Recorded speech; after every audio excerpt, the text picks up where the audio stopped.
Hello दोस्तों, नमस्कार। आज हम बात कर रहे हैं राजस्थान की प्रमुख सभ्यता स्थलों में से कालीबंगा सभ्यता। कालीबंगा सभ्यता राजस्थान के हनुमानगढ़ जिले में है।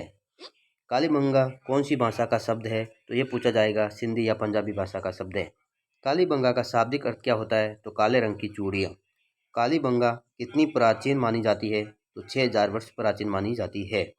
कालीबंगा की खोज किसने की? तो कालीबंगा की खोज अमलालन घोष जी ने की थी 1952 के अंदर। कालीबंगा का सर्वप्रथम उत्खनन किसने किया था? तो कालीबंगा का सर्वप्रथम उत्खनन ब्रजलाल बालकृष्ण थापर एमडी खरे 1961-62 के अंदर किया था। कालीबंगा कौन सी नदी के किनारे स्थित है? कालीबंगा घग्गर नदी के किनारे स्थित है, जो प्राचीन सरस्वती के नाम से जानी जाती है। कालीबंगा के कितने स्तर सामने आए? यह प्रश्न महत्वपूर्ण होगा आपके लिए। कालीबंगा के 5 स्तर सामने आए हैं। एक बच्चे के कंकाल, खोपड़ी, 6 छिद्र अर्थात मस्तिष्क शोध, जिसे हाइड्रोस्पोलिस शल्य चिकित्सा के प्रमाण किस सभ्यता से माने जाते हैं मिले? तो कालीबंगा से मिले हैं। राजस्थान की किस सभ्यता से जूते हुए खेत के अवशेष मिले? ये बाहर बाहर प्रश्न आया हुआ है। यह हमें कालीबंगा से मिले हैं जूते हुए खेत, और यहाँ पर 2 फसल होने के प्रमाण भी मिले हैं कालीबंगा से। कालीबंगा जिसे प्राग हड़प्पा सभ्यता के अवशेष भी मिले हैं। कालीबंगा को दीनहीन बस्ती या गरीबों की बस्ती भी कहा जाता है। यह प्राक हड़प्पा कालीन मकान में कच्ची ईंटों के प्रयोग के कारण इसे कहा जाता है। विश्व में अगर सर्वप्रथम नाली की बात करें, लकड़ी की नाली की बात करें, तो यह लकड़ी की नाली के सर्वप्रथम अवशेष कालीबंगा से ही मिले थे। विश्व में अगर सर्वप्रथम भूकंप के साक्ष्य की बात करें तो भी कालीबंगा से मिला है। कालीबंगा हड़प्पा की तीसरी राजधानी है। यह कोटेशन किसने दिया था? तो यह कोटेशन दिया था दशरथ शर्मा ने। यह आपके लिए महत्वपूर्ण होगा। अब देखते हैं अपन कालीबंगा के मुख्य अवशेष और कौन कौन से मिले। तो अंडाकार चिरायु कब्रें मिली यहाँ पर। ईंटों से निर्मित चबूतरे मिले यहाँ पर। 7 आयताकार हवन कुंड, जो सामूहिक तंदूर, मतलब हवन कुंड के मतलब हवन कुंड अपन किससे लेते हैं? शादी विवाह में अपन हवन कुंड का प्रयोग करते हैं, 7 फेरे लेते हैं, तो इसीलिए 7 हवन कुंड आयताकार मिले हैं। मुद्रा पर व्याघ्र या महिला कुमार देवी का चित्र भी मिला है। हाथी दांत की कंघी के अवशेष भी मिले हैं यहाँ पर। एक पल्ली का दरवाजा भी मिला है। तांबे की आक्रमक मुद्रा व वर्षभ मूर्ति भी मिली है यहाँ पर। अलंकृत ईंटें भी मिली है। ऊंट की अस्थियां मिली है यहाँ पर। कलश समाधान के साक्षी मिला है। स्वास्तिक चिन्ह भी यहाँ पर मिला है। स्वास्तिक चिन्ह मिला है यहाँ पर इस तरह का। खिलौना गाड़ी व पहिया मिला है यहाँ पर। युगल समाधि, मतलब पति पत्नी को एक साथ अपनाने की समाधियाँ भी यहाँ पर मिली है। लेकिन महत्वपूर्ण बात यहाँ होगा कि यहाँ पर मंदिर के अवशेष नहीं मिले हैं। हाँ दोस्तों, यह आपके लिए महत्वपूर्ण प्रश्न आएगा। कोटेशन दे देंगे कि क्या कालीबंगा के अंदर मंदिरों के अवशेष मिले हैं, सत्य या असत्य कथन? तो मंदिरों के अवशेष नहीं मिले यहाँ पर। समकोण प्रकार की सड़कें मिली है, जिसे ऑक्सफोर्ड या ग्रिड पद्धति के नाम से जाना जाता है। मन पट्टिका पर सिंह युक्त देवता की आकृति यहाँ पर मिली है। काली व सफेद रेखा वाले लाल रंग के बर्तन मिले हैं यहाँ पर। यह महत्वपूर्ण होगा आपके लिए। लाल रंग के बर्तन भी यहाँ पर मिला है।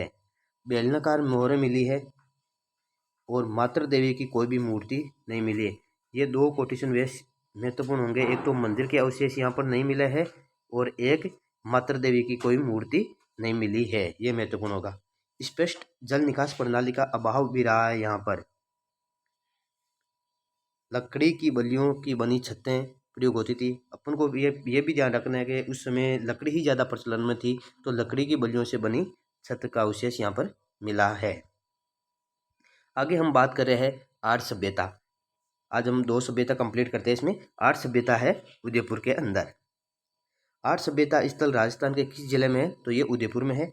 आड़ किस नदी के किनारे है? आड़ नदी के किनारे आड़ है। आर्य सभ्यता को कितनी वर्ष पुरानी मानी जाती है? तो आर्य सभ्यता 4000 वर्ष पुरानी मानी जाती है, और कालीबंगा 6000 वर्ष पुरानी मानी जाती थी। आर्य सभ्यता की खोज अक्षय कीर्ति व्यास ने 1953 के अंदर की थी।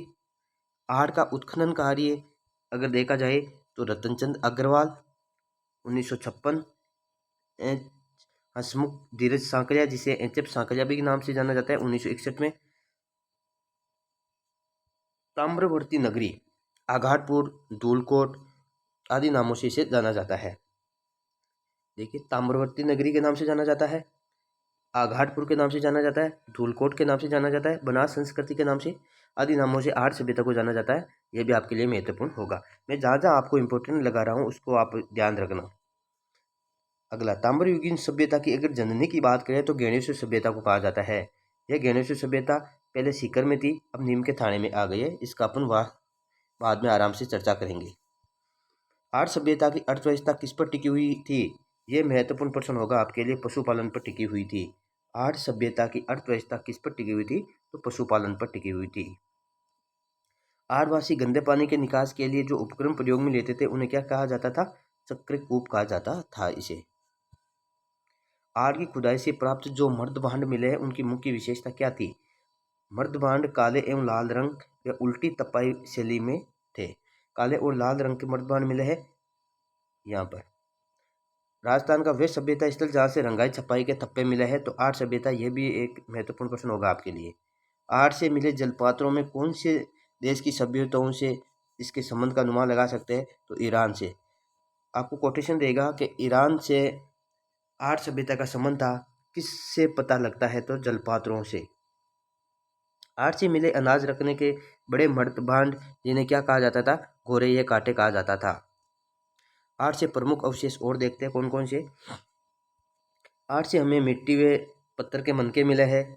6 तांबे की मुद्राएं मिली है। 3 मोहरें मिली है। मुद्राओं पर यूनानी भाषा का अंकन मिला है। यहाँ पर 2-3 मुंह वाले छुल्ले मिले हैं।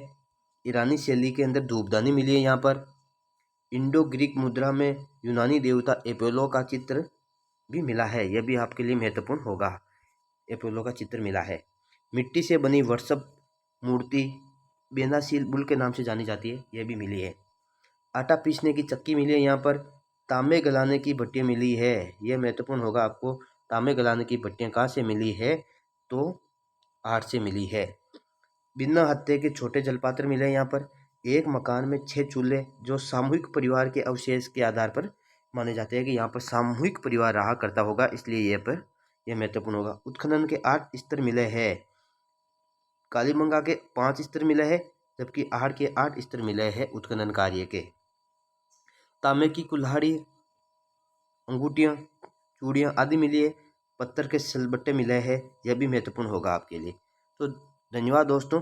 अब वीडियो देखने के लिए चैनल को सब्सक्राइब कीजिए, लाइक कीजिए। आगे अपन आने वाली सभ्यताओं के बारे में बात करेंगे। धन्यवाद दोस्तों, आपका दिन मंगलमय हो।